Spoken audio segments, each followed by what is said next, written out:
Hi everyone, my name is Mohammad Ghalib Hussain, BTech third year student from Aligarh Muslim University, and today I am going to design a CMOS inverter gate in Cadence tool.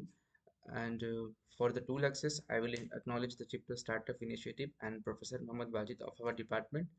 So without further ado, let's enter into the server of the Cadence. Let me search for remote desktop connection. Open. This is the IP address. Connect. Yes, enter the username and the password that you have been provided from the department.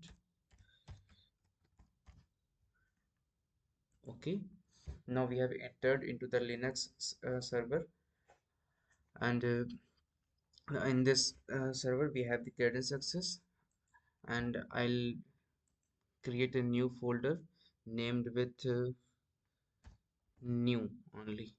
Okay, create. So let me open this new folder in terminal, and through this terminal I will enter into the Cadence tool. So let me enter the command csh to enter into the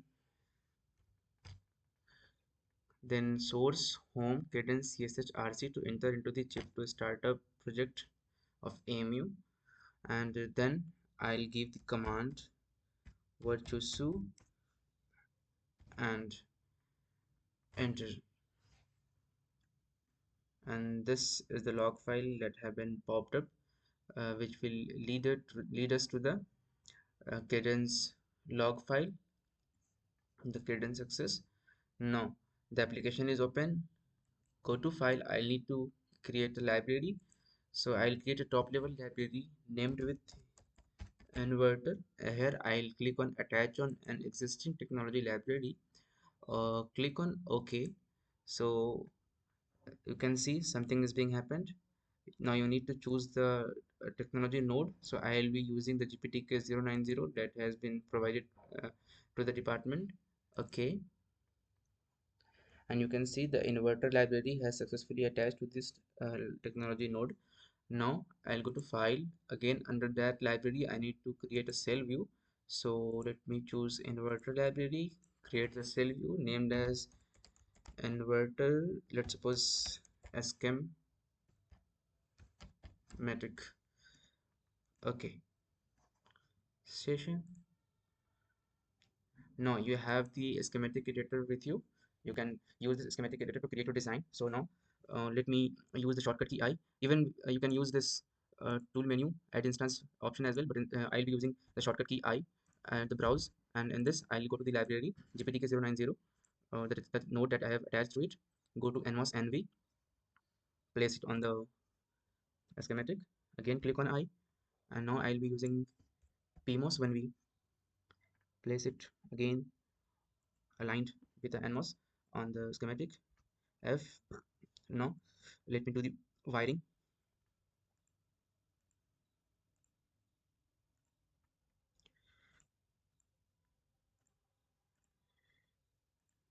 Okay, you can see the component that I have chosen from the library PMOS 1V and the NMOS 1V both have the predefined values of the width and length, which is 120 nanometer. The width length is 100 nanometer, and I'm not going to change anything. I'll be using the same parameter value. Now add this body of the PMOS to the VDD side, and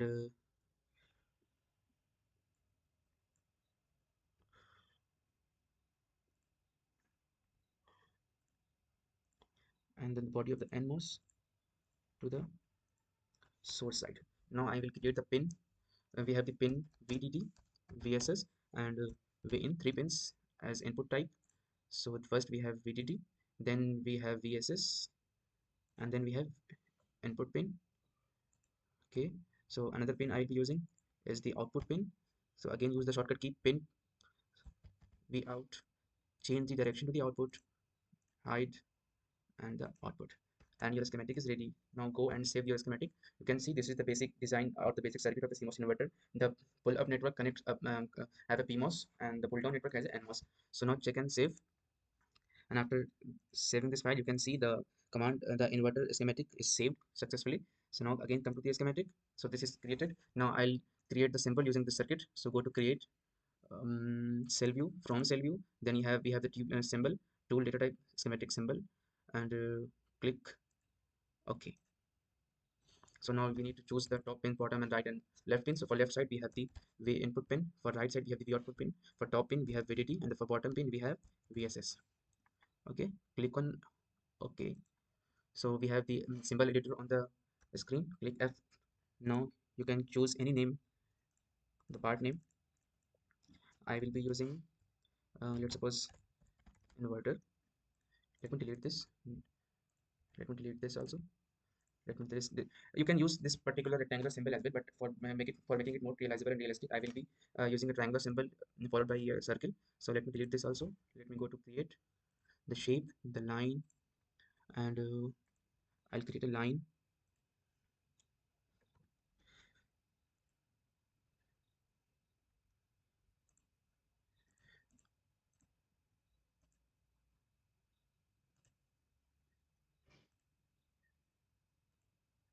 Okay, then again create shape, circle.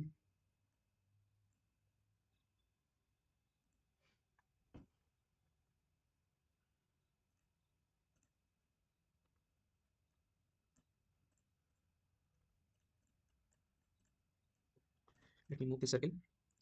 Let me use the command move. I select this. I move to slightly left. I'll correct the alignments.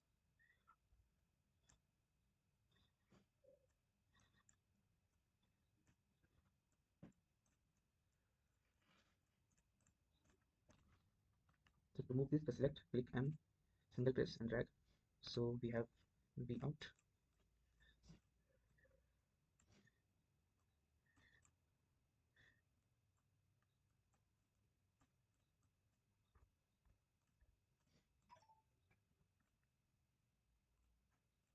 Press ESC to cancel the commands. Again, click on M, select, wait.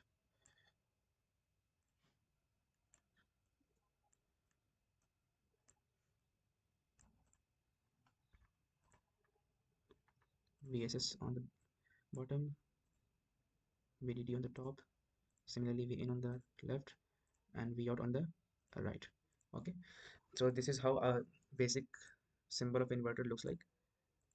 Okay, so I'll save this and check the log file whether it is saved correctly or not. The schematic symbol is saved, so it's fine now. We can use the symbol in our new schematic. So I'll again go to log file. I'll create a new schematic to import this symbol to use in our inverter. Create a cell view. Let me give it the name like test bench. Okay, and again a new schematic is ready. Press on I to import that inverter symbol. Go to that library of the inverter. Then we have a schematic inverter test bench. Symbol is here. Okay, now I will be giving the signals. So let's go to instance, click on browse, go to analog library, choose VDC. Let me rotate this. Then let me choose the pulse signal for the input. Again browse this and search for V pulse height. No, search for the ground, the VSS part. Give a ground at this point for a pulse and for the VDD. Okay, now complete the wiring diagram.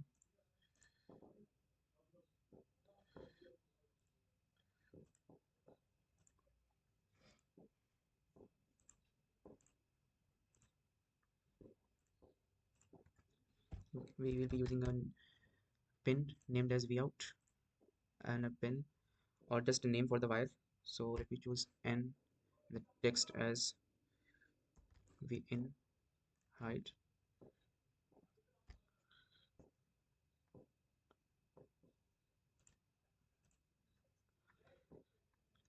Let me give the name.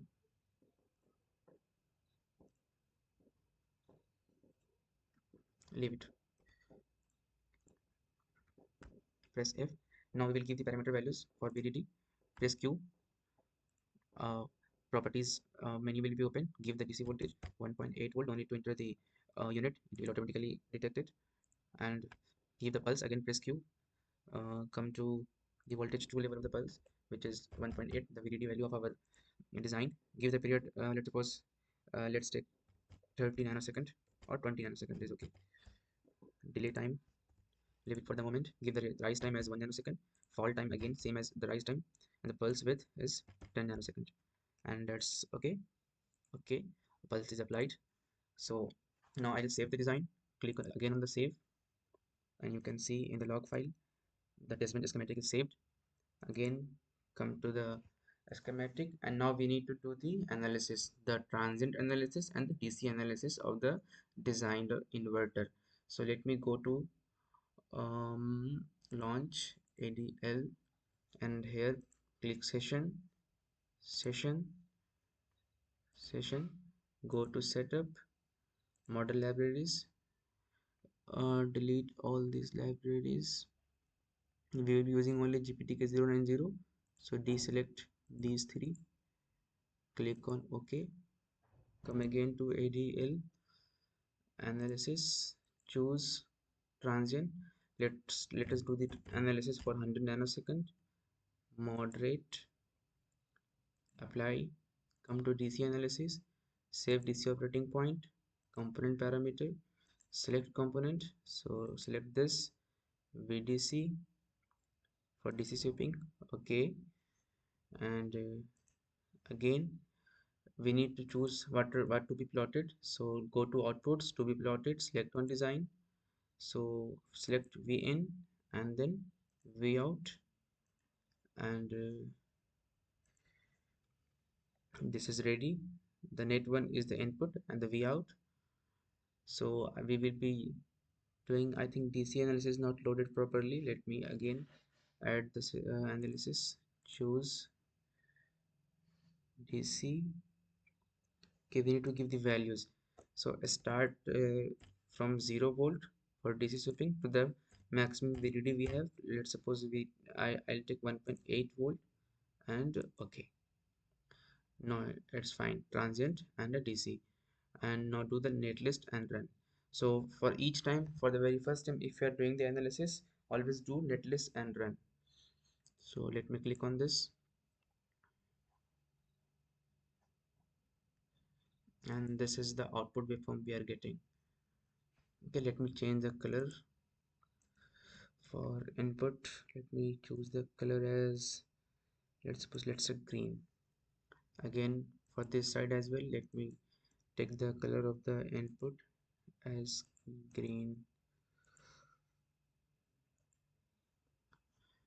Okay, let me use this command in this particular waveform to deselect, to detach the input and output, and you can see this is the very correct behavior of the inverter. When the input is going to high, the output is going to low, and you can use the cursor or marker to see the values at different time instant. Like for this we have, and I'm using app shortcut to take the markers. Like for this particular point, I want to see the values at this point, so I'll choose M, and again for this I'll choose M. You can see it is almost 0, and this is almost 1.8 volt, which is high, and you can drag this to track the values at different instant of the waveform. Okay, and this is the transient and response of the given or the designed CMOS inverter, and this is the DC sweeping or the voltage transfer characteristic. As the input is varied, the behavior of the output is shown. It is like this, as we usually study in our theory, and this is the input, and this is where the input and output is being matched, and you can see the behavior of the output of the inverter as the input is applied. So this was all from my side. This is the transient analysis and the DC analysis of the designed inverter, and we will be doing the layout of this circuit very soon. Thank you.